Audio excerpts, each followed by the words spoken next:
magulang, mga kapatid, ay maganap sa buhay mo. Kasi ang Diyos lang yung pwedeng gumawa dyan. At Catherine, Kuya Relio, ang Diyos lang yung pwedeng makagawa niyan. Hindi yung sarili niya, kundi kasama ang Diyos sa kanyang mga pangarap. Yan. So ipanalangin natin, Kuya Relio, si Justin, na ang Diyos yung gumawa sa buhay niya. Kasi naniniwala tayo, ang Diyos lang yung pwedeng gumawa sa buhay niya. Okay. Sige, pag-pray natin si Justin. Hallelujah! Ama namin na nasa langit, kami dumudulog sa iyong harapan at sa araw na ito, especially sa buhay ni Justin, at siya ngayon ay Lord special, lalong-lalo na sa Lord sa iyong harapan dahil ngayon ay nagdiriwang siya ng kaarawan. Salamat sa buhay ni Justin at aming kinikilala na ikaw yung pwedeng makagawa sa buhay niya.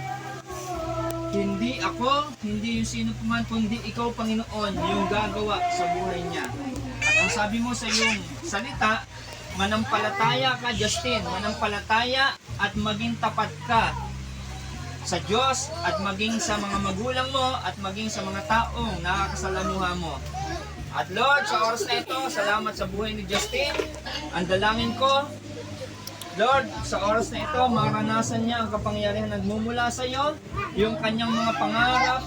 Ang dalangin ko, Panginoon, ay, Lord, maranasan niya, Panginoon, yung mga pangarap niya sa buhay ay matupad. At sa oras na ito, unti-unti mo siyang samahan, Lord, sa patuloy na paglakad niya, pagiging binata, maranasan niya ang pangyarihan nagmumula sa iyo. Even yung kanyang pamilya, salamat sa buhay ni Kuya Rogelio, ni Ate Catherine, yung kanilang mga anak, Lord, si Nicole, Lord, salamat sa kanilang buhay. At naniniwala po ako, yung pamilya nila ay para sa iyo. Kung ang pamilya nila ay para sa iyo, Lord, gagawin mo ang pamilya na ito na isang ehemplo, Panginoon, na magkakaroon sila ng pananampalataya sa iyo at i-honor mo ang kanilang mga panalangin at mga pangarap sa buhay.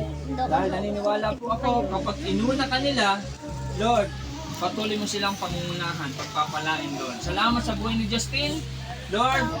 Sa oras na ito, sa iyong mga kamay, pinagkakatiwala ko po ang buhay niya at ikaw, Panginoon, yung sumama sa kanyang mga pangarap. Dahil kung kasama ka niya, alam ko matutupad ito sa buhay niya. Salamat, Panginoon. Salamat.